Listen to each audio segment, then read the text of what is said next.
기도하시고 하나님 앞에 찬양하며 나아가도록 하겠습니다. 하나님, 오늘도 우리에게 생명 주시고 하나님 사랑하는 마음 허락하셔서 주님 말씀 사모하는 마음 허락하셔서 주의 전에 나와 하나님 말씀으로 먹게 하시니 감사함을 드립니다. 오늘도 우리가 주님의 뜻을 구합니다. 하나님의 마음 밝히 깨달아 알기를 원합니다. 이 시간 임하여 주셔서 친히 말씀하여 주시옵소서. 우리가 하나님 앞에 나아갈 때 하나님 영화롭게 하여 드리길 원합니다. 찬양하길 원합니다. 우리의 마음 모아 하나님 찬양하오니 주님 우리의 찬양 받아주시고 이 시간 홀로 영광 받아 주시옵소서. 이 모든 말씀 예수 그리스도의 이름으로 기도하옵나이다. 아멘.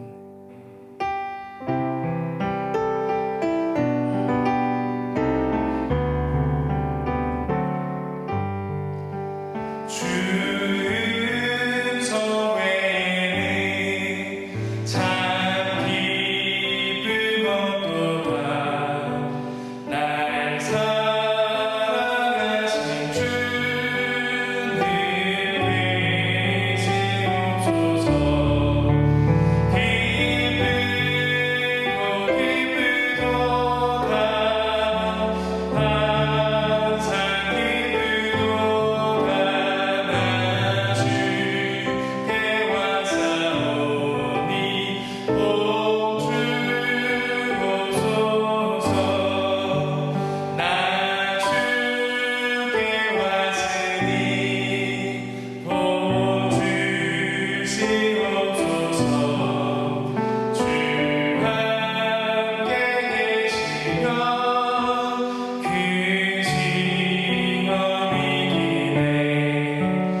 이 시간 찬양으로 고백했던 것처럼 우리의 마음을 담아 하나님 앞에 기도하며 나아가겠습니다. 하나님, 우리가 그 변함없으신 하나님, 주님을 사모하고 주님을 섬기기로 다짐하여 이 자리에 나왔습니다. 하나님의 백성됨을 확인하기 위하여 주님 말씀 앞에 다시금 엎드렸습니다. 하나님, 우리가 하나님의 은혜를 사모하고 하나님의 음성을 간절히 바라 이 자리에 나왔사오니 주님 임하셔서 우리에게 말씀하여 주시고 그 말씀으로 먹게 하여 주시고 그 말씀으로 다시금 하나님의 백성됨을 확인하는 은혜의 시간이 될 수 있도록 함께하여 주시옵소서. 우리 마음에 하나님 사랑하는 마음, 하나님을 향하여 간절히 하나님의 음성을 사모하는 우리의 중심이 이 시간에 온전히 하나님 앞에 나아가게 하여 주시고 하나님 그 중심 기뻐 받으사 친히 하나님의 예비하신 은혜와 말씀으로 우리를 먹여 주시옵소서. 간절히 하나님 앞에 우리의 마음을 내어놓고 말씀을 사모하며 시간 기도하며 나아가겠습니다. 아버지 하나님의 은혜를 사모하여 우리가 나왔습니다. 하나님의 말씀을 사모하여 갈급하여 우리가 나왔습니다. 하나님 이 시간에 임하여 주셔서 예비하신 말씀으로 우리를 먹여 주시옵소서. 우리의 마음 가운데 하나님의 뜻과 하나님의 계획을 밝히 보여 주시옵소서. 우리로 하나님의 백성됨을 말씀 앞에 순종함으로 확인하는 시간 되게 하여 주시며 그 말씀 품음으로 말씀으로 인하여 새롭게 빚어지는 능력의 시간, 은혜의 시간 될 수 있도록 함께 하여 주시옵소서. 우리를 새롭게 하기를 원하시고 우리를 하나님의 뜻 가운데 거하기를 원하시는 하나님, 이 시간 우리에게 말씀하여 주시옵소서. 우리를 변화시켜 주시옵소서. 우리를 새롭게 하여 주시옵소서. 우리의 귀를 열어주사 우리의 마음을 부드럽게 하사 하나님의 말씀 온전히 들어 품게 하여 주시옵소서. 살아계신 하나님 아버지, 저희들을 하나님의 자녀 삼아 주시고 이 땅 가운데서 살아가는 동안에 인도하여 주시고 지켜주시고 여기까지 이끌어 주심에 감사를 드립니다. 하나님의 말씀 앞에 저희들이 섭니다. 하나님의 말씀을 듣고자 합니다. 하나님 말씀하여 주시고 저희가 하나님의 말씀에 순종하며 나아갈 수 있도록 도와주시옵소서.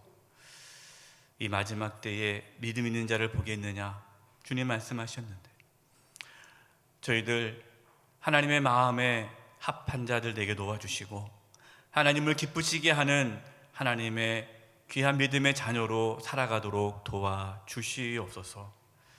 저희들의 잘못된 신앙의 모습들이 있다면 돌이키게 해주시고 하나님의 말씀으로 새로워지는 시간 되게 하여 주시옵소서.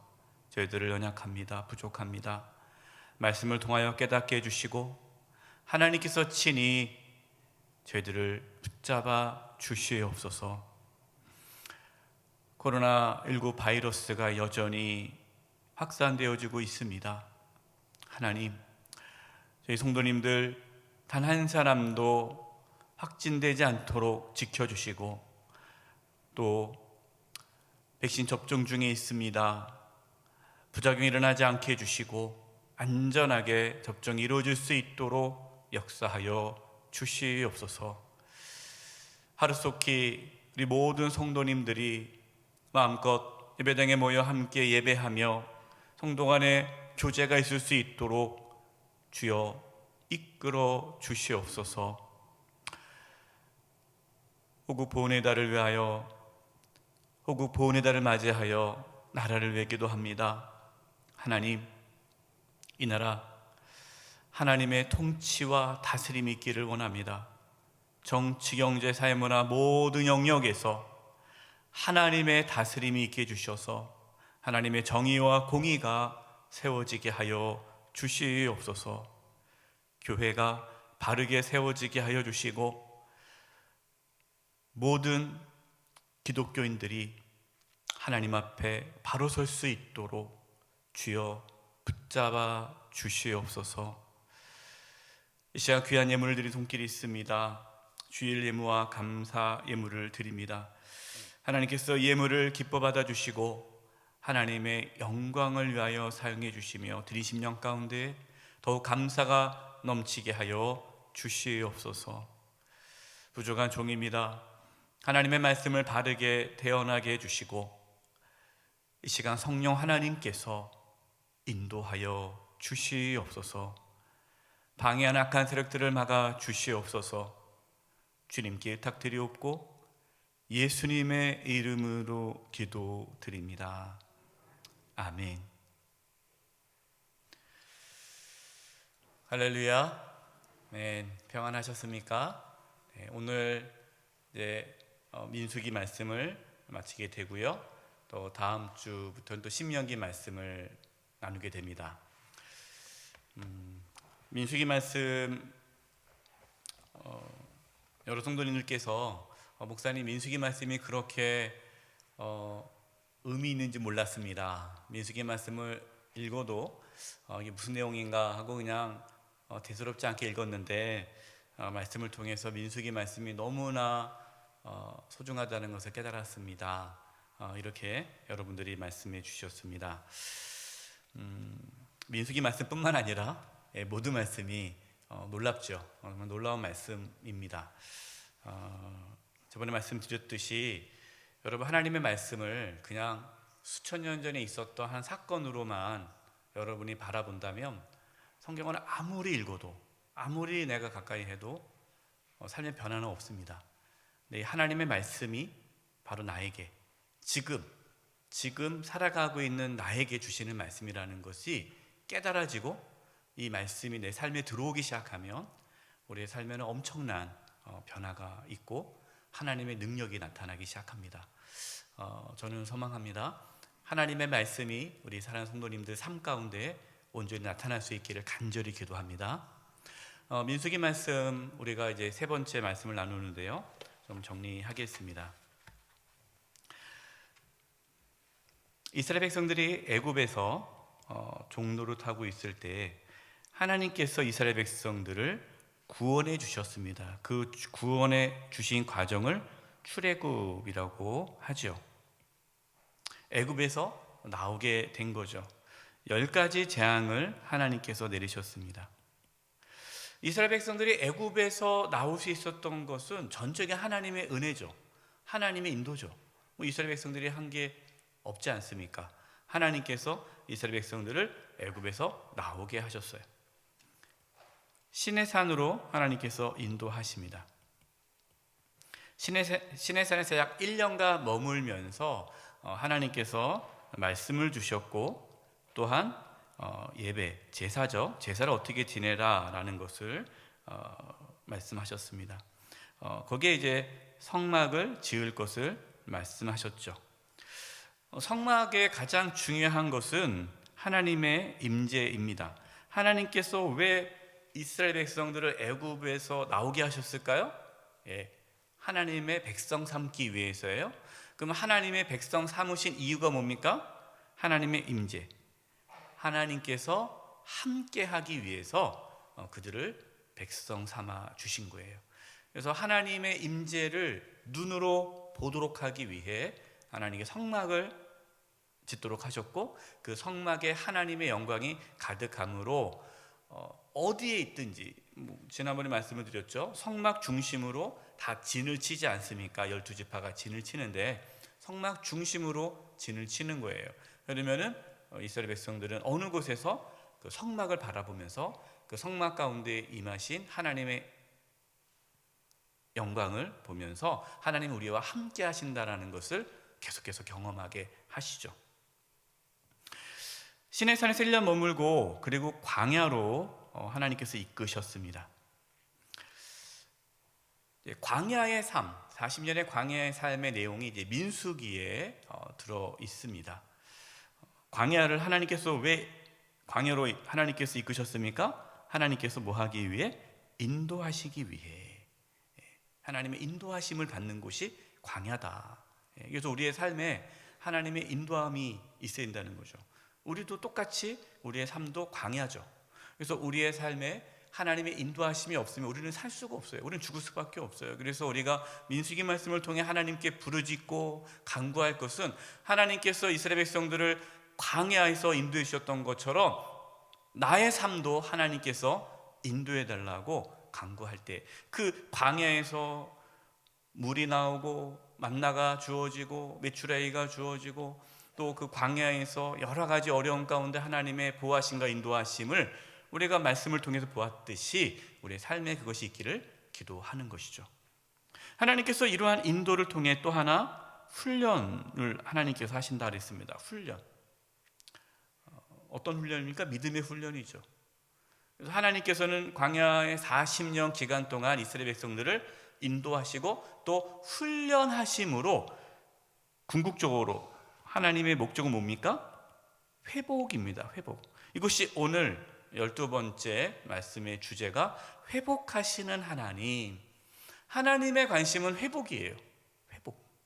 저와 여러분을 회복하기를 원하십니다. 무엇으로 회복하십니까? 하나님의 백성으로. 이스라엘 백성들이 애굽에서 나왔을 때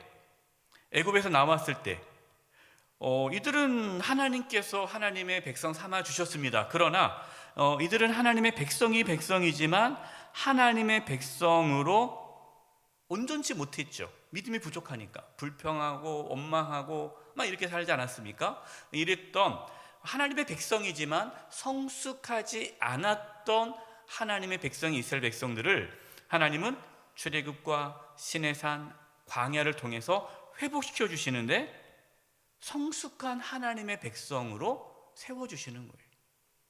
여러분, 이것이 하나님의 관심이에요. 우리는 이 땅에서 잘 먹고 잘 살았으면 좋겠다, 우리 자녀들이 성공했으면 좋겠다, 여러 가지 기도 제목이 있잖아요. 그러나 하나님의 관심은 뭡니까? 우리가 이 땅에서 하나님의 자녀로 성숙했으면 좋겠다. 이것이 하나님의 관심이에요. 그래서 결국에는 하나님께서는 가나안 땅으로 들어가게 하시죠. 지금 우리는 현재 영적으로 보면요, 이 광야의 삶을 살아가고 있는 거예요. 가나안은 이제 천국을 상징하죠. 우리는 이제 가나안 땅에 들어갑니다. 천국에 들어갑니다. 하나님께서는 저와 여러분 천국에 들어갈 때까지 우리를 포기하지 않으시고 우리를 인도하시고 훈련하셔서 천국 백성으로 합당하도록 우리를 만드실 거예요. 그렇게 하실 하나님을 우리는 민수기 말씀을 통해 만나게 되는 것입니다. 신앙은요, 여정이에요. 여정. 이스라엘 백성들이 광야 40년의 삶을 살았던 것처럼 우리도 믿음의 여정을 가는 거죠. 걱정하지 마세요. 하나님이 함께 하십니다. 하나님이 인도하십니다. 하나님이 훈련하십니다. 또 하나님께서 회복시켜 주십니다. 신앙생활은 내가 열심히 하는 것 같지만 그러나 하나님의 은혜가 우리를 이끄시는 거예요. 그래서 우리가 민수기 말씀을 통해서 깨닫는 것은 이스라엘 백성들이 연약하죠. 연약한데 그 연약함보다 뭐가 항상 더 큽니까? 하나님의 은혜가 더 크다. 한번 이렇게 고백했으면 좋겠습니다. 나의 연약함보다 하나님의 은혜가 더 큽니다. 여러분 믿으십니까? 네. 나의 연약함보다 하나님의 은혜가 더 크다라는 거예요. 나의 연약함보다 하나님의 은혜가 작으면 우리는 살 수가 없죠. 이스라엘 백성도 살 수가 없는 거, 다 죽어야 돼요. 연약함 때문에.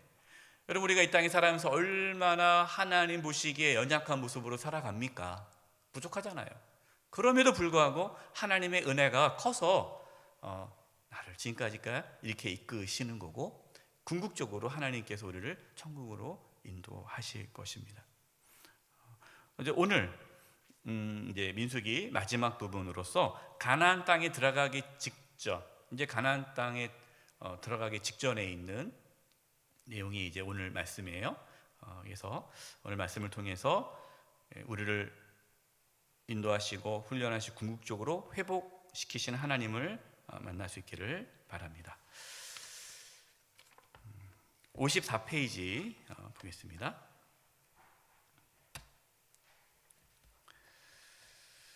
회복하시는 하나님. 민수기 21장 5절에서 9절입니다.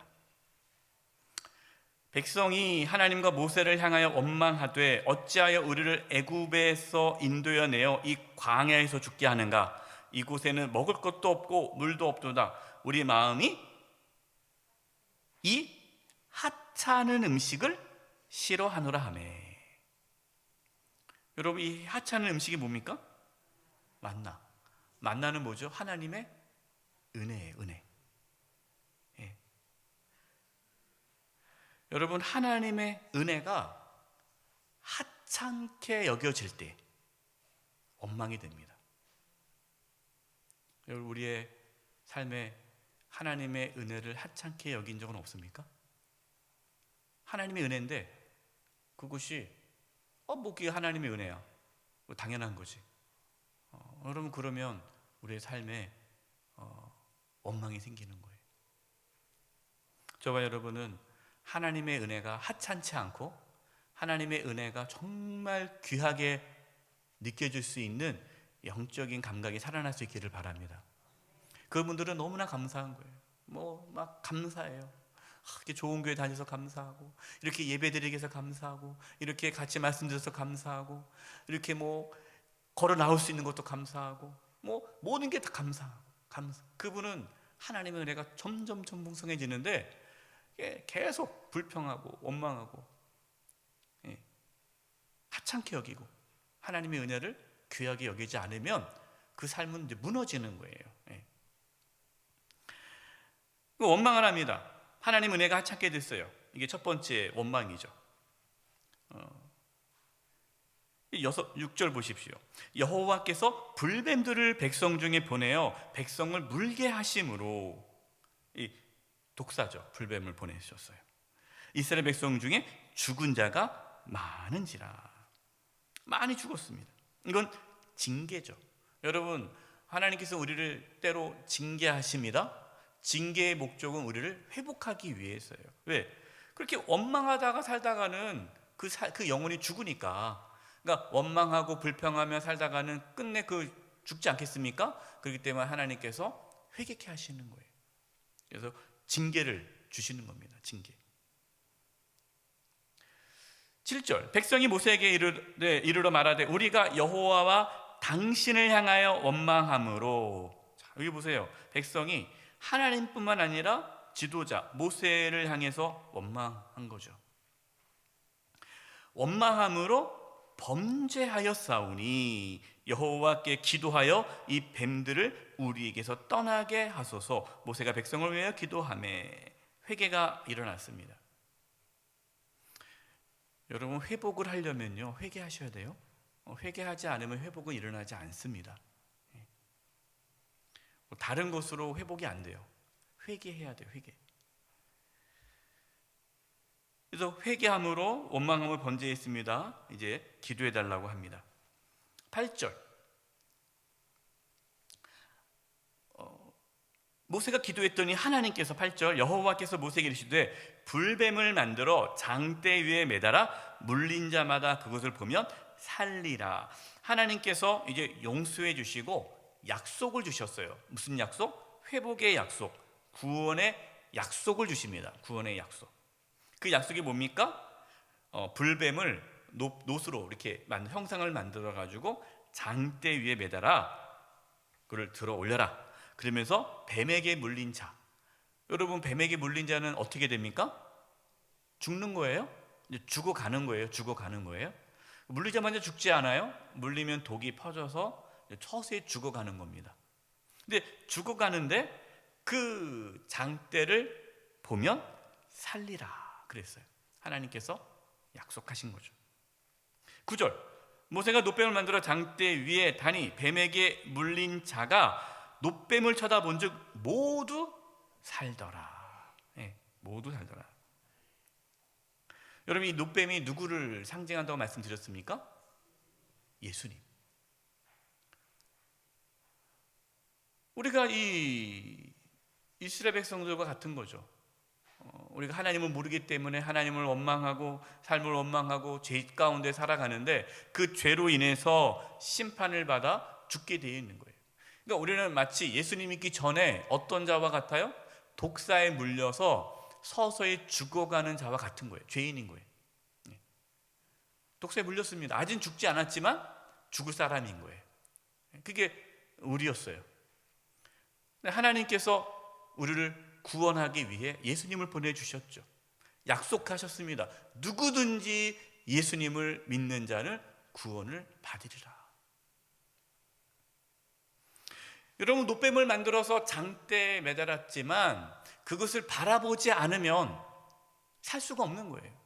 예수님께서 우리를 구원하기 위해 이 땅에 오셨고 십자가에 피 흘려 죽으셨지만 그 예수님을 바라보지 않으면 죽는 거예요. 예수님을 바라보는 자, 예수님을 믿는 자, 예수님을 나의 주님으로 받아들이는 자는 죄사함을 받고 생명을 얻게 될 것이고, 그게 말이 돼? 그 말이 되냐고? 예수 믿는다고 어떻게 구원을 받아? 말도 안 되는 소리야 하고 예수님을 바라보지 않은 자는 죽는 거예요. 여기 분명히 노뱀을 쳐다본 즉 모두 살더라. 쳐다보지 않은 사람도 있었을 거예요. 쳐다보지 않은 사람은 죽었고 쳐다본 사람은 살았다라는 것입니다. 여러분, 우리의 삶의 회복도 마찬가지입니다. 하나님은 살아계세요. 여러분들이 정말 하나님의 말씀대로 순종하고 하나님을 바라보면 우리의 삶에 회복이 일어납니다. 그러나 그게 그렇겠어. 그냥 다 인생은 내가 열심히 살면 되는 거지. 그렇게 안 하는 사람들은 그냥 결국에는 비참한 삶을 살게 될 것이에요. 저와 여러분은 십자가에 달리신 예수님을 늘 바라보시기 바랍니다. 믿음의 주여, 또 우리를 온전케 하시는 예수님을 끝까지 바라볼 수 있기를 바랍니다. 우리는 믿음의 여정을 걸어가고 있는데요, 우리의 시선은 항상 어디를 향해야 돼요? 십자가에 달리신 예수 그리스도, 그리고 부활하신 예수 그리스도, 우리 오직 예수님을 바라보셔야 돼요. 그래야 우리는 끝까지 달려갈 수가 있습니다. 이 과정이 있은 다음에 이제 하나님께서 요단 동쪽, 이제 이스라엘 백성들이 요단강 쪽으로 해서 요단 서쪽이 가나안 땅이고요, 요단 동쪽은 가나안 땅이 아니에요. 그래서 이제 요단 동쪽에 오게 됩니다. 요단강 건너야 되니까 요단 동쪽의 땅들을 하나님께서 허락하십니다.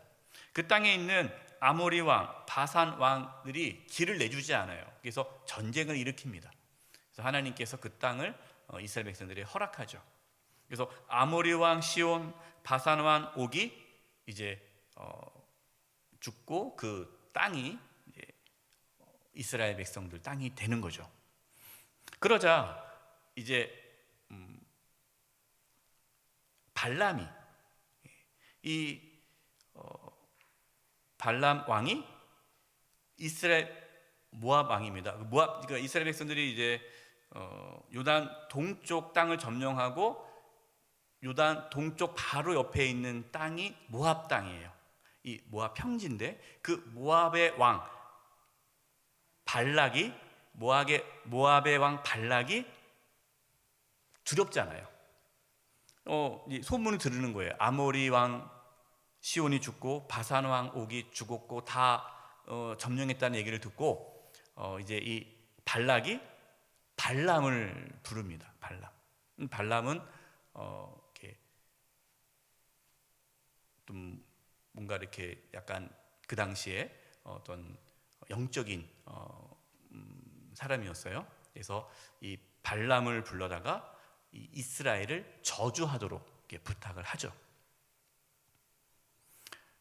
그래서 발락이 발람을 부를 때 이 발람이 뭐라고 얘기합니까? 민수기 22장 8절을 보겠습니다.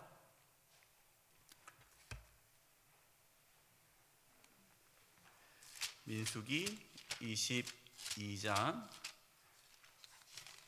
8절을 보겠습니다. 제가 읽을게요. 7절부터 읽을게요. 모압 장로들과 미디안 장로들이 손에 복채를 가지고 떠나 발람에게 이르러 발락의 말을 그에게 전하매 8절 발람이 그들에게 이르되 이 밤에 여기에 유숙하라.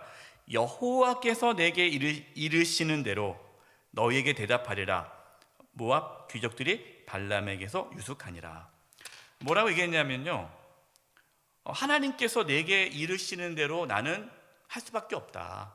뭐 이스라엘을 저주하라 하더라도 하나님께서 막으시면 나는 못한다.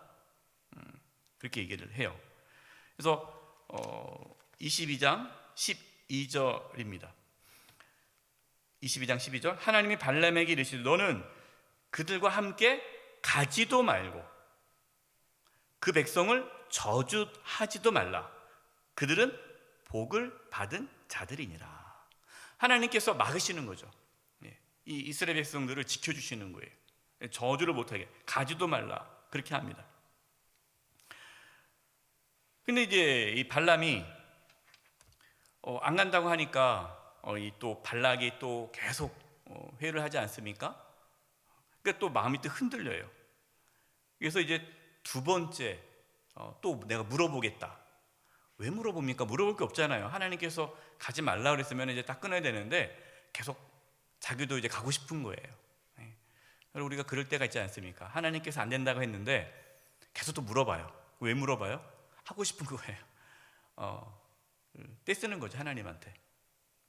하나님께서 이 발람의 마음을 아시고 그래 그럼 가라. 허락하십니다. 여러분, 하나님께서 허락하신다고 해서 그 허락이 하나님을 다 기쁘게 하는 것은 아니에요. 그래서 떼쓴다고 좋은 건 아닙니다. 허락을 합니다. 23장 우리 8절을 보겠습니다. 23장 8절 하나님이 저주하지 않으신 자를 내가 어찌 저주하며 여호와께서 꾸짖지 않으신 자를 내가 어찌 꾸짖으리요.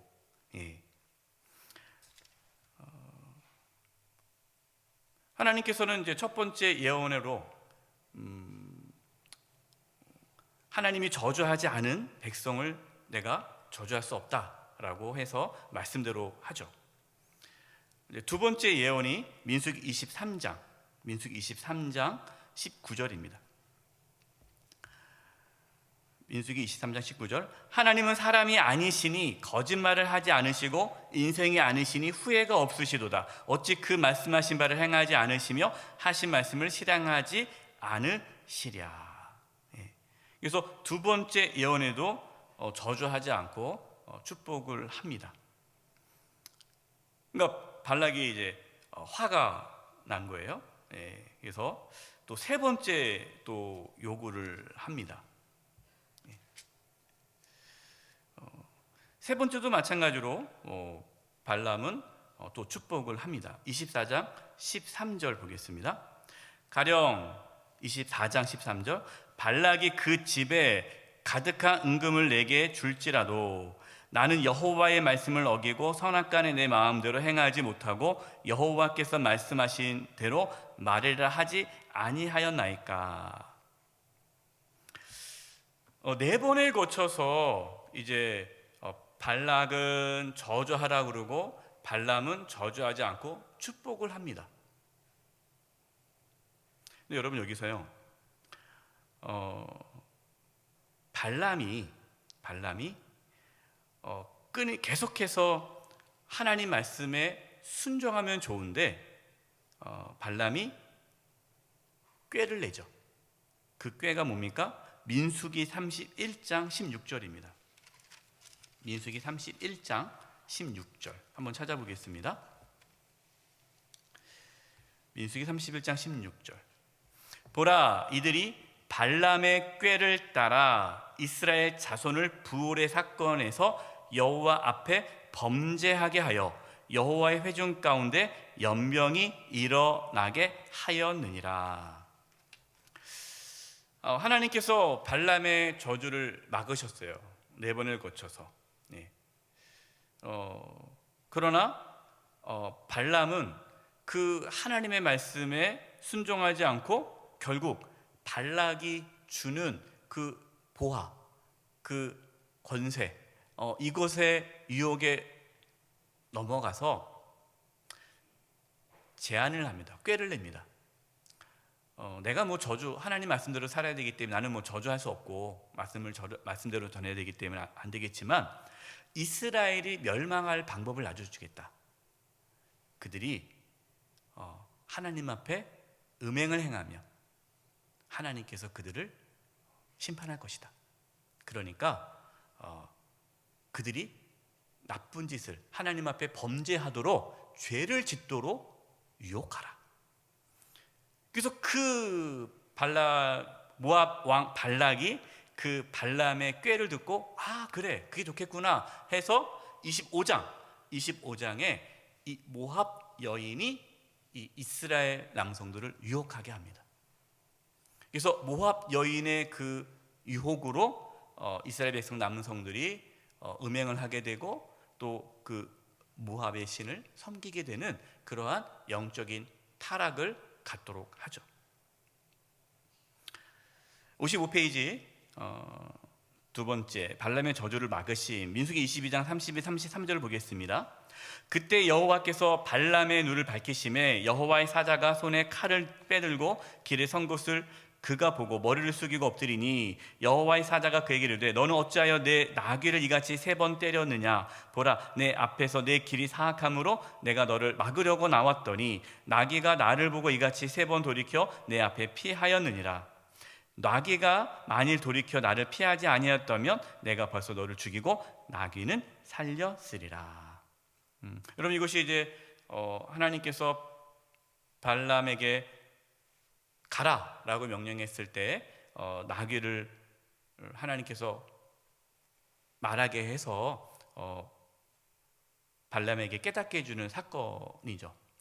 이렇게 하나님께서는 이스라엘 공동체를 지키기 위해서 보호하신 겁니다. 그러나 이 발람은 그 하나님의 뜻을 끝까지 지키지 못하고 유혹에 넘어가게 되죠. 저는 민수기 이 과정 22장, 23장, 24장, 25장 그 내용을 쭉 보면서 발람의 모습 속에 우리의 모습이 있지 않은가 돌아봤으면 좋겠습니다. 말로는 나는 하나님 뜻대로 살 거야. 나는 하나님께서 말씀하신 대로 나는 말씀을 전할 거야. 나는 하나님께서 기뻐한 대로 살 거야 라고 하고 겉으로는 경건한 척, 겉으로는 믿음 좋은 척, 겉으로는 뭔가 안 그런 척 하면서 뒤로는 뭔가 이익을 챙기고 자기 이권을 챙기고 은밀하게 악을 행하는 모습이 있지 않은가. 결국 그것으로 인해서 공동체가 고통을 당하게 된 거 아닙니까? 뭐 누구를 탓하는 건 아니고요. 우리가 발람같이 살아갈 수 있는 그런 위험이 있다라는 것입니다. 그래서 늘 우리는 조심해야 되고 결국에는 하나님께서는 이 발람을 죽이시죠. 이제 31장에 보면은 발람이 이렇게 꾀를 해서 이스라엘 백성들이 음란하게 만들었던 그 꾀를 발람이 얘기했다라고 하나님께서 말씀하시면서 모세에게 나중에 모압을 이제 칠 때에 이 발람을 꼭 얘기하셔서 발람을 죽이도록 하십니다. 결국 발람은 죽임을 당하게 되죠. 이렇게 발람의 꾀임에 빠져서 25장 보겠습니다. 25장 1절부터 3절을 보겠습니다. 이스라엘이 시딤에 머물러 있더니 그 백성이 모압 여자들과 음행하기를 시작하니라. 그 여자들이 자기 신들에게 제사할 때에 이스라엘 백성을 청함에 백성이 먹고 그들의 신들에게 절함으로 이스라엘이 바알부올, 이 바알부올이라는 것 부올에 있는 바알신에게 가담한지라. 여호와께서 이스라엘에게 진노하시니라. 하시니. 그래서 하나님께서 이스라엘 백성들을 이제 심판하시고 그 각 지도자들의 목을 베어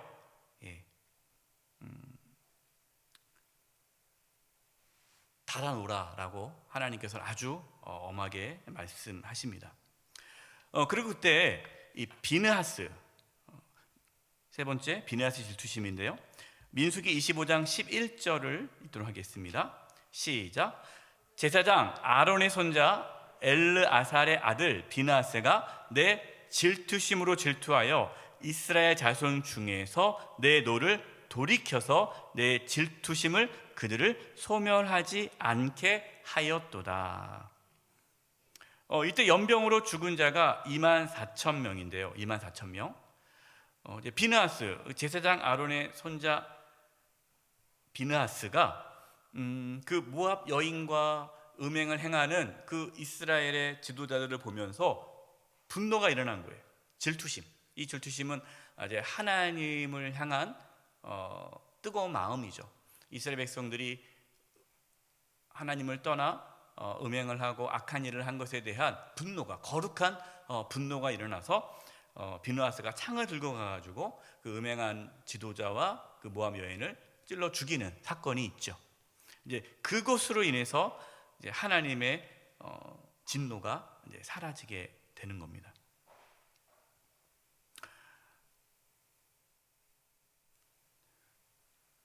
발람 같은 사람이 있고요, 비느하스와 같은 사람이 있어요. 저와 또 오늘 여러분 말씀 듣고 또 여러분 뭐 이렇게 사람 죽이면 안 돼요. 뭐 이렇게 말씀 듣고 이제는 막 공격적으로 뭐 칼을 들고 우리 싸우자. 그러니까 이게 이제 성경이 자꾸 왜곡되는 것 중에 하나가 이 십자군 전쟁도 그랬는데요. 네. 이러한 말씀들을 다 이렇게 모아가지고 이제 무슬림과 막 전쟁을 하고 막 죽이지 않았습니까? 그래서 죽여야 된다, 진멸해야 된다, 막 이렇게 해가지고 전쟁을 합리화시키고 십자군 전쟁 때 얼마나 많은 사람들이 죽었습니까?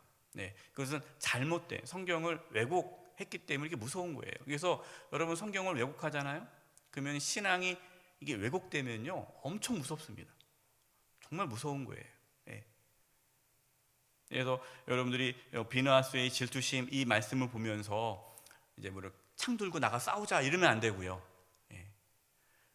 이 땅 가운데 있는 하나님의 말씀대로 살아가지 않는 이 세상의 문화, 말씀대로 살아가지 않는 이 세상의 이 풍조에 대해서 우리가 단호하게 싸워야 한다라는 것을 우리가 말씀을 통해서 깨달았으면 좋겠습니다.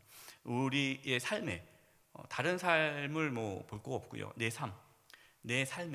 삶의 자리에 은밀하게 들어오고 있는 그러한 악함이 있다면 끊어버리셔야 돼요. 싸우셔야 돼요. 찔러버려야 돼요. 내버려 두면 그것이 전염병, 연병이 되어서 내 영혼을 죽이는 거예요. 그래서 여러분 끊어버리셔야 돼요. 냅두면 안 돼요. 26장에 들어가면 두 번째 인구 조사가 됩니다. 두 번째 인구 조사가 됐다는 것은 이제 가나안 땅에 들어가기 직전이라는 거죠. 55페이지에 2차 인구 조사.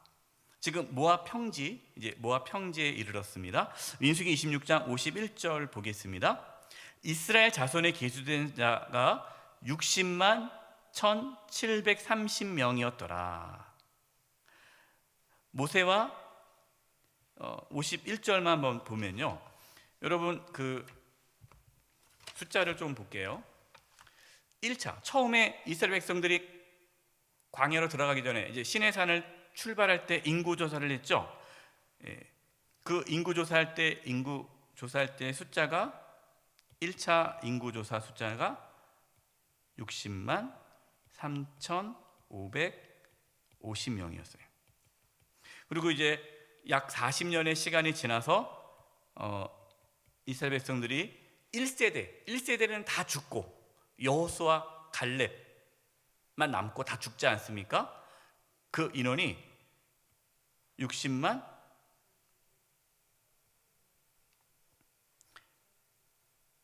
7,730명. 이렇게 아주, 그럼 계산하면요 얼마 차이 날까요? 약 마이너스 1,800, 약이 아니죠. 1,820명.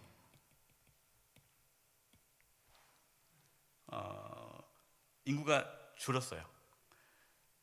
이 숫자는 20세 이상 전쟁에 나가서 싸울 수 있는 남성 숫자를 말하는 겁니다.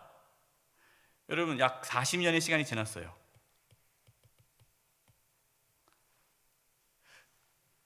(1세대가) 다 죽었습니다. 하나님의 심판도 있었어요. 그런데 이제 가나안 땅에 들어가기 직전에 있었던 이스라엘 백성 수는 1차와 2차를 비교했을 때 차이가 있습니까? 없습니까? 거의 없죠. 뭐 이 정도 숫자는 거의 없는 거죠. 뭘 의미합니까? 하나님께서 이스라엘 백성들을 회복시킨 거예요. 회복시킴을 보여주시는 거예요. 여러분, 하나님께서는요 우리의 삶에 여러 가지 어려움과 힘듦이 있지만 하나님께서는 궁극적으로 다 회복시켜 주십니다. 다 계산하면 여러분 하나님께 다 회복시켜 주시는 거예요. 하나님께서는 이거를 우리에게 보여주기 위해 숫자를 세도록 하신 거죠.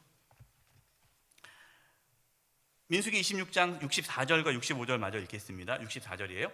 모세와 제사장 아론이 시내 광야에서 계수한 이스라엘 자손은 한 사람도 들지 못하였으니, 이 시내 광야가 1차 때 20세 이상 때 했던 사람은 단 한 사람도 못 들어가고요. 65절, 이는 여호와께서 그들에게 대하여 말씀하시기를 그들이 반드시 광야에서 죽으리라 하셨습니다. 이러므로 여분의 아들 갈렙과 눈의 아들 여호수아 외에는 한 사람도 남지 아니하였더라. 그러면서 이제 하나님께서 이제 땅 분배를 합니다. 가나안 땅에 들어가기 전에 땅 분배를 하는데 그 땅 분배의 기준이 뭐죠? 명수대로. 그러니까 지파별로 다 숫자를 계산한 다음에 계수하잖아요. 그래서 좀 인구가 많은, 숫자가 많은 지파는 많은 땅을 주고요, 인구가 적은 지파는 적은 땅을 줍니다. 제비뽑기를 하지만 그 제비뽑기를 무조건 하는 것이 아니라 지파가 많은 사람들끼리 모여서 큰 땅을 놓고 제비뽑기를 한 거고요, 작은 지파들은 작은 땅을 모아놓고 제비뽑기를 하게 하십니다. 그래서 하나님은 이렇게 그 크기에 따라서 제비뽑기를 합니다. 그런데 문제가 생겼어요. 슬로보핫의 딸들이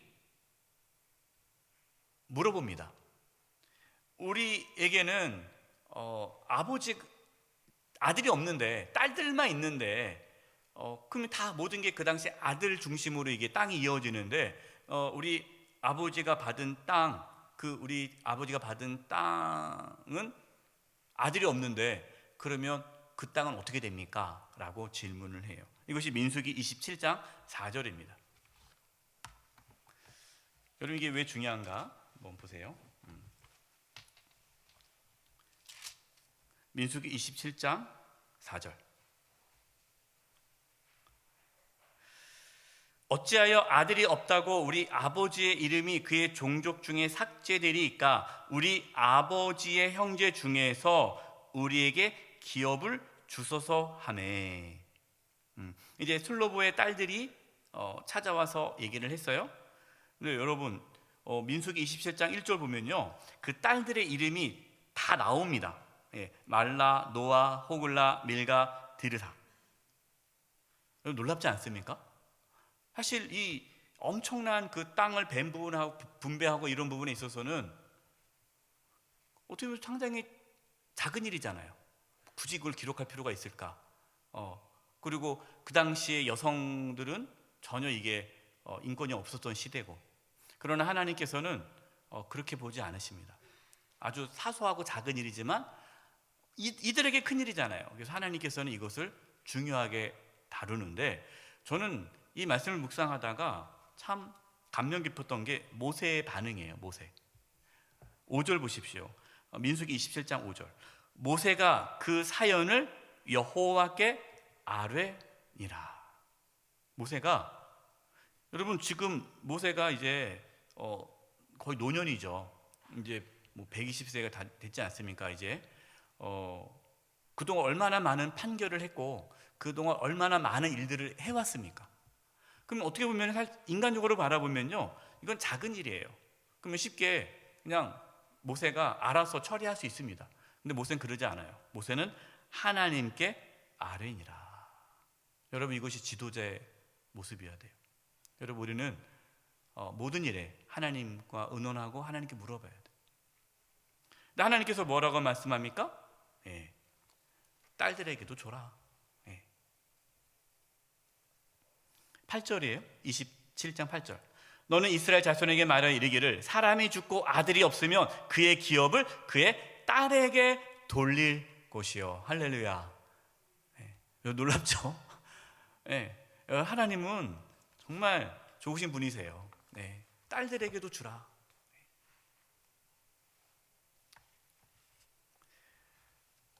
그래서 아들밖에 아들이 없는 딸들에게도 그 땅이 이제 기업으로 주어져 살게 해준 거예요.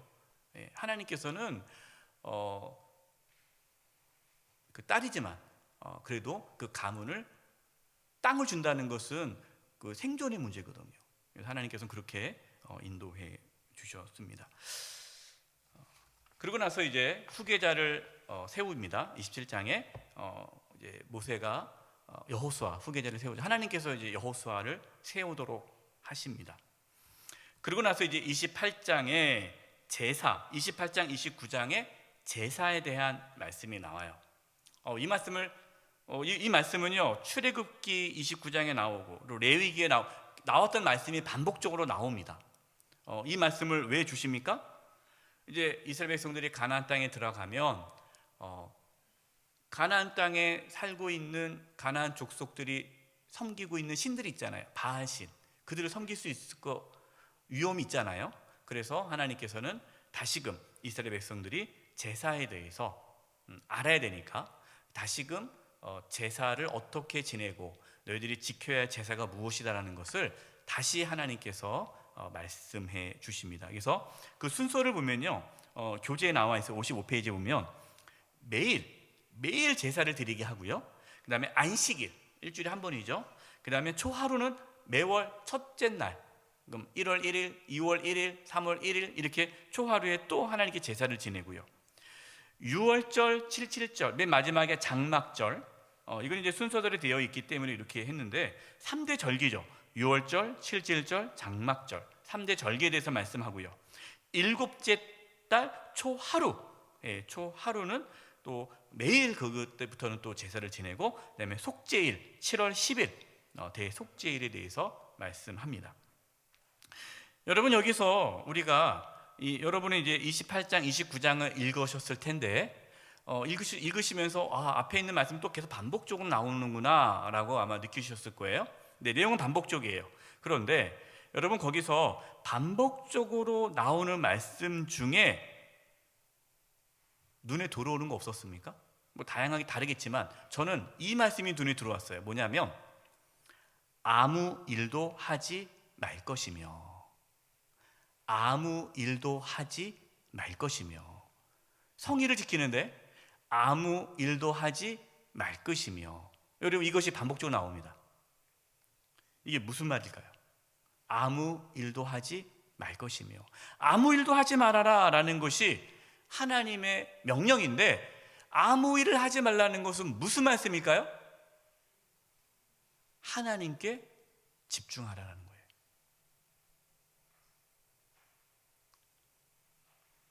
여러분, 하나님께서 왜 제사를 지내라고 할까요? 그 이유가 뭡니까? 하나님을 잊지 말아라. 하나님만을 섬기라. 그래서 복잡하게 만들어 놓으신 거예요. 매일 하고 안식. 여러분, 이 모든 거는요 다 이스라엘 백성들이 가나안 땅에 들어가서 그들이 하나님을 떠나 바알신을 섬기지 못하도록 매일 순간순간 하나님을 잊지 않도록 하기 위해 제사를 지내게 했는데, 하나님께서 이 성일, 이 절기, 이거를 하면서 이스라엘 백성들에게 명령한 것은 아무 일도 하지 말 것이며, 일을 못하게 하는 거예요. 일을 하면 그 일 때문에 하나님을 놓칠 수 있으니까. 그럼 일을 안 하는 거예요. 일 안 하고 가만히 있어야 돼요. 그러면 우리가 일하면 안 돼. 그럼 일 안 하고 뭘 해야 되는 거예요? 하나님께 집중하는 거예요. 저는요, 이 민수기 말씀, 특별히 28장, 29장, 28, 29장을 묵상하면서 우리는 어떤가 생각해 봤어요. 우리는 아무 일도 하지 말 것이며 라는 이 말씀에 우리는 어떻게 순종하고 있는가? 저는 목회하면서 참 고민스러운 것 중에 하나가, 너무 성도들을 바쁘게 만들어요. 일을 너무 많이 시켜요. 이것도 하고 저것도 하고 계속. 근데 그게 그렇게 바빠야 하나님을 위한 신앙생활이라 생각을 해요. 그래서 주일날 아침부터 밤늦게까지 너무 바쁘게. 오해하면 안 돼요. 그러면 이제 아무 일도 하지 마, 이제 봉사하지 말아야겠구나. 그것이 아니라 중요한 게 뭐냐면, 우리가 일로 신앙생활 하시는 분들이 있어요. 그건 잘못됐다라는 거예요. 아무 일도 하지 말라는 것은 하나님께 집중하라는 거예요. 그래서 여러분, 그 주일에 하나님께 집중하셔야 돼요. 뭐 찬양대를 하고 교사를 하고 또 재직 부서로서 또 여러 가지 뭐 공동체로서 여러 가지 사역을 하고 하지만, 그러나 제일 중요한 게 뭡니까? 하나님께 집중하는 거예요. 하나님을 놓쳐서는 안 돼요. 하나님을 놓치면 안 돼요. 하나님 가만히 계세요. 그리고 막 나 혼자 막 하면 안 되는 거예요. 늘 하나님을 생각하는 거예요. 그래서 저는 이 코로나로 인해서 아무 일도 못하게 됐잖아요. 일을 못하게 됐지 않았습니까? 일을 할 수 없는 상황에 처해져 있는 이 상황을 우리가 그냥 대수롭게 생각하면 안 돼요. 무슨 의미가 있을까? 하나님께 더 집중할 수 있는 시간이 돼야 돼요. 근데 안타까운 게 뭐냐면, 이 코로나로 인해서 일을 못하니까 신앙이 약해지시는 분들이 있어요. 아무 일도 안 하니까 점점 믿음이 약해지시는 분들이 있어요. 안타깝습니다. 여러분, 아무 일도 하지 말 것이며, 이 하나님 말씀을 묵상하시면서 우리가 지금 이 코로나 시대 뭐 아무것도 못 하잖아요. 아무것도 할 수 없는 이 시간이 오히려 하나님께 집중할 수 있고, 하나님을 더 바라볼 수 있고, 하나님과 더 가까이 나아갈 수 있는 그러한 계기가 되기를 바랍니다. 그래서 나중에 코로나가 이제 진정되어져서 우리가 이제 마음껏 일할 수 있는 여건이 되었을 때에도, 일하는 가운데서도 하나님 집중하는 걸 놓치지 않는 그런 영적인 훈련이 우리 가운데 있어야 돼요.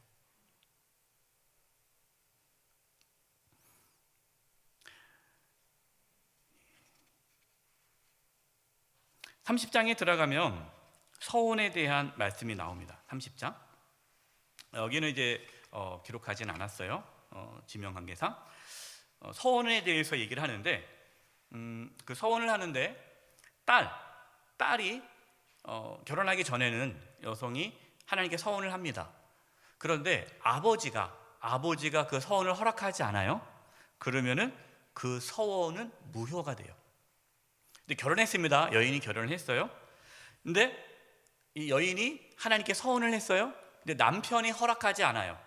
그러면 그 서원은 이루어지지 않습니다. 이거를 30장에 서원에 대한 말씀이 나와요. 이게 뭐가 중요하냐면요, 여러분, 신앙은 하나님과의 1대1 관계예요. 맞습니다.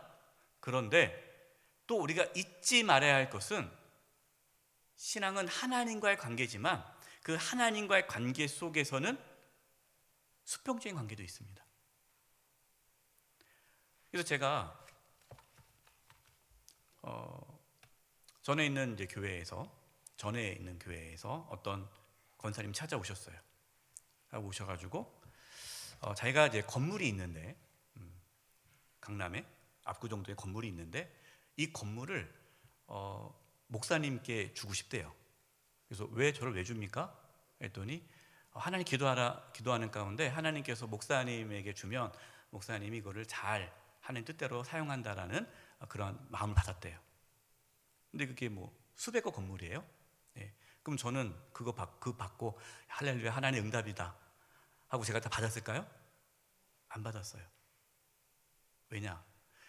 그 마음이 하나님의 마음이라면 가족들도 동의해야 돼요. 그래서 제가 물어봤어요. 자녀들하고 얘기했습니까? 근데 얘기 안 했대요. 그럼 자녀들하고 얘기하세요. 그 일이 이루어졌을까 안 이루어졌을까요? 안 이루어졌어요. 안 이루어졌어요. 제가 자녀를 만났습니다. 같이 만났어요.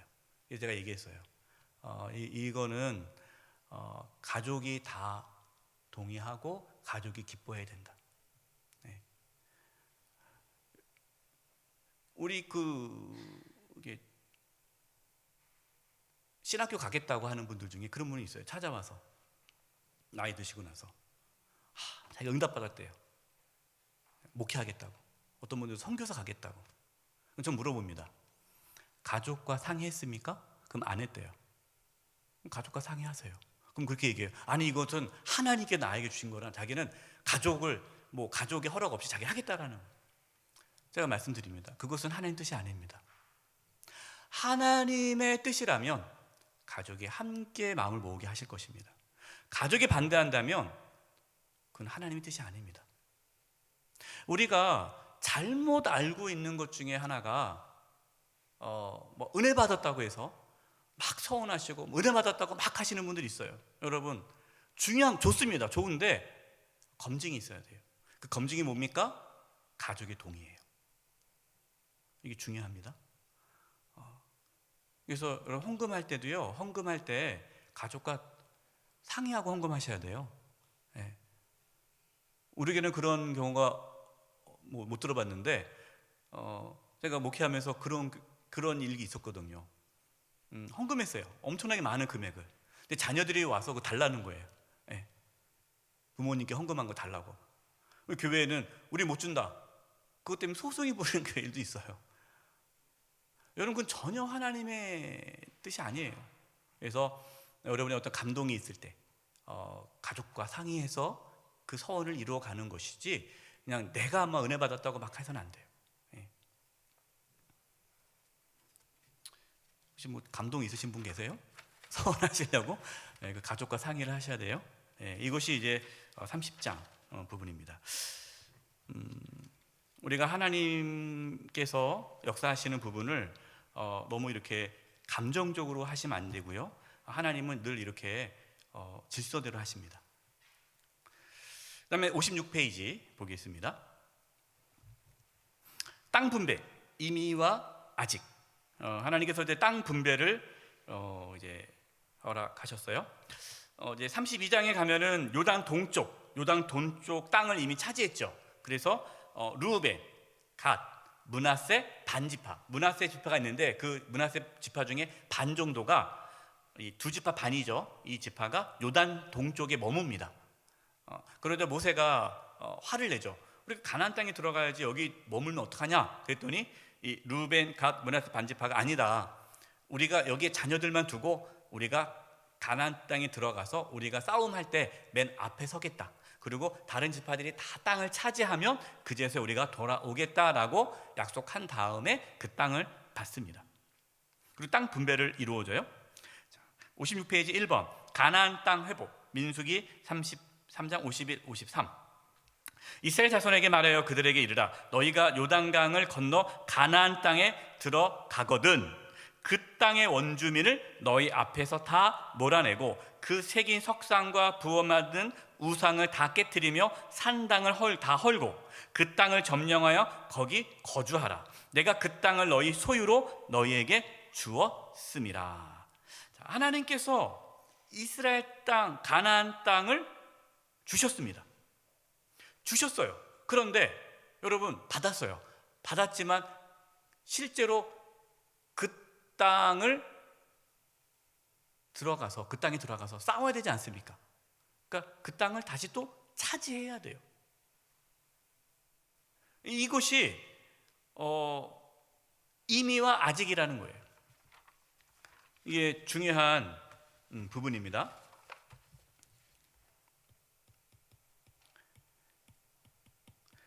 여러분, 우리는 구원 받았습니까? 안 받았습니까? 구원? 받았죠. 우리는 구원 받았습니다. 구원을 받았어요. 구원을 이미 받았습니다. 그런데 또 우리는 구원에 아직 들어가지 않았죠. 예. 이게 이미와 아직이라는 거예요. 그래서 이 이미와 아직이라는 이 개념을 성경에는 구원을 이루라라는 과정으로 얘기합니다. 여러분, 우리는 구원을 받았습니다. 구원을 받았지만 아직 구원에 이르지는 않았어요. 그래서 이거를 쉬운 말로 경주, 달리기, 달려갈 길을 달려간다. 그래서 우리는 지금 뭐 하는 중이에요? 달리는 중이에요. 예. 달리는 중인 거예요. 그러나 우리는 이미 구원을 받았어요. 천국에 들어갑니다. 우리는 이미 받았어요. 구원을 받았지만 아직 구원에 들어가지 않은 그 과정 중에 있다. 그래서 이 말씀 있잖아요. 끝날 때까지 끝난 것은 아니다. 예, 과정 중에 있다는 거예요. 그래서 우리는 날마다 예수님을 따르는 삶을 살아가는 거죠. 하나님께서 이스라엘 백성들에게 땅을 주셨어요. 가나안 땅을 주셨습니다. 받았습니다. 그러나 아직 그 땅이 이스라엘 백성들의 땅이 된 건 아니에요. 왜? 그 땅에 들어가서 그 땅을 차지해야 돼요. 하나님께서 우리에게 그 사명을 주셨다라는 겁니다. 두 번째 사명 보겠습니다. 민수기 33장 54, 55절. 너희 종족을 따라 그 땅을 제비 뽑아 나눌 것이니 수가 많으면 많은 기업을 주고 적으면 적은 기업을 주되 각기 제비 뽑은 대로 그 소유가 될 것인즉 너희 조상의 지파를 따라 기업을 받을 것이니라. 너희가 만일 그 땅의 원주민을 너희 앞에서 몰아내지 아니하면 너희가 남겨둔 자들이 너희 눈에 가시와 너희의 옆구리에 찌르는 것이 되어 너희가 거주하는 땅에서 너희를 괴롭게 할 것이요. 이게 사명이죠. 하나님께서 이스라엘 백성들에게 가나안 땅을 주셨는데, 그리고 그 땅을 뭐하라? 점령하라. 그 땅을 취하라. 그리고 그 땅에 있는 가나안 족속을 다 물리쳐라. 몰아내지 않으면, 너희가 그들을 몰아내지 않으면 그들이 너희들의 옆구리에 가시가 되어서 너희들을 괴롭게 할 것이다 라는 겁니다. 여러분, 하나님께서 저와 여러분에게 사명을 주셨습니다. 그 사명이 무엇입니까? 우리가 이 땅에서 하나님의 나라를 세워가는 거예요. 이미 우리에게 하나님께서 승리할 수 있는 그 은혜를 주셨어요. 여러분의 가정, 여러분의 가정이 하나님의 나라가 이루어지도록 하나님께서 우리에게 가정을 주셨습니다. 그럼 그 가정 가운데 하나님의 나라가 이루어지도록 우리는 뭐 해야 돼요? 싸워야 돼요. 싸워서 우리의 가정이 하나님의 나라가 될 수 있도록, 그 나라를 하나님의 나라가 세워지도록 우리는 애써야 돼요. 이게 우리의 사명이에요. 여러분, 하나님께서 우리에게 교회를 주셨습니다. 영세교회. 그럼 영세교회라는 공동체를 주셨어요. 그럼 우리는 어떻게 해야 돼요? 우리 영세교회가 하나님의 나라가 이루어지는 공동체가 될 수 있도록 싸워야 돼요. 애써야 돼요. 저절로 가만히 있으면 되는 게 아니죠. 우리 각자의 삶의 자리에서도 마찬가지예요. 그것이 이제 하나님의 나라를 이루어가는 것입니다. 7번째 광야 생활입니다. 거룩해지는 시간. 민수기 32장 13절 같이 읽어보겠습니다. 시작. 여호와께서 이스라엘에게 진노하사 그들에게 40년 동안 광야에 방황하게 하셨으므로 여호와의 목전에 악을 행한 그 세대가 마침내는 다 끊어졌느니라. 마침내 다 끊어졌다. 그 세대가. 여러분 32장 13절 하나님께서 이스라엘 백성들을 거룩하게 만들었다라는 거예요. 마찬가지로 하나님께서 저와 여러분 속에 있는 그 악을 행하는 그 악한 행위와 모습들을 하나님께서 마침내 다 끊어뜨리실 것입니다. 하나님께서 우리를 거룩하게 하신다라는 거죠. 하나님이 함께하는 시간입니다. 민수기 24장 1절과 2절 제가 읽을게요. 발람이 자기가 이스라엘 축복하는 것을 여호와께서 선히 여기심을 보고 전과 같이 점수를 쓰지 아니하고 그의 낯을 광야로 향하여 눈을 들어 이스라엘의 지파대로 천막 친 것을 보는데 그때에 하나님의 영이 그 위에 임하신지라. 발람이 보니까 이 이스라엘 백성들이 진을 쳤잖아요. 성막 중심으로 진을 쳤는데 보니까 하나님의 영광이, 하나님의 영이 성막에만 임한 것이 아니라 이스라엘 전체 지파 위에 하나님의 영이 임한 것이 보인다라는 거예요. 하나님께서 함께 했다라는 것을 말씀하고 있습니다. 마무리하겠습니다. 여러분, 하나님께서 이스라엘 백성들에게 가나안 땅을 주셨습니다. 주셨지만 그 땅은 아직 이루어지지 않은 거죠. 하나님께서는 가나안 땅에 들어가서 그 땅이 하나님의 땅이 되도록 하기 위해 40년 동안 이스라엘 백성들을 훈련시키신 겁니다. 그리고 그 땅에 들어가도록 하신 거예요. 여러분, 훈련받지 않으면 가나안 땅에 들어갈 수 없는 거예요. 무슨 말입니까? 저와 여러분이 훈련받지 않고 우리가 믿음으로 든든히 세워지지 않으면 하나님께서 우리에게 주신 가나안 땅, 우리의 가정, 우리 교회, 내가 속해 있는 공동체 가운데에 하나님의 나라를 세울 만한 힘이 없어요. 우리는 훈련받아야 돼요. 우리는 하나님의 인도함을 받아야 됩니다. 그래서 하나님께서 우리를 통해 하나님의 나라를 우리의 가정과 직장과 교회와 우리가 속해 있는 공동체로 결국 우리 대한민국에도 하나님의 나라를 세워가는 것, 여러분, 이것이 저와 여러분에게 주신 사명이에요. 하나님께서 이것을 이루실 것입니다. 이것을 이루시는 하나님을 기대하면서 오늘도 우리는 하나님의 인도함을 받고 하나님의 훈련을 받고 또 하나님께서 우리를 회복하시는 그 모든 것들을 기대하며 나아가는 것입니다. 이 은혜가, 회복의 은혜가 저와 여러분 가운데, 우리의 가정과 직장과 교회와 이 대한민국 땅 가운데 하나님의 회복의 은혜가 있기를 간절히 축원드립니다. 기도하겠습니다. 하나님 아버지, 저희들 연약합니다.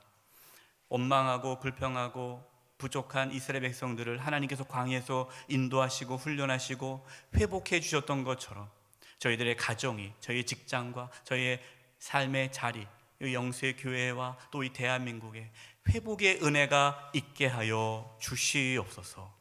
감사드리며 예수님의 이름으로 기도드리며 지금은 우리 주 예수 그리스도의 은혜와 하나님 아버지의 그 크신 사랑하심과 성령님의 교통하심과 충만하심이 우리를 회복하시고 하나님의 나라를 이루어 가시는 그 놀라운 하나님의 은혜를 바라보며 나아가는 우리 사랑하는 성도님들 한 영혼 한 영혼 위에, 영수의 교회와 이 나라의 민족 위에 이제부터 영원토록 함께 하옵시기를 간절히 축원하옵나이다.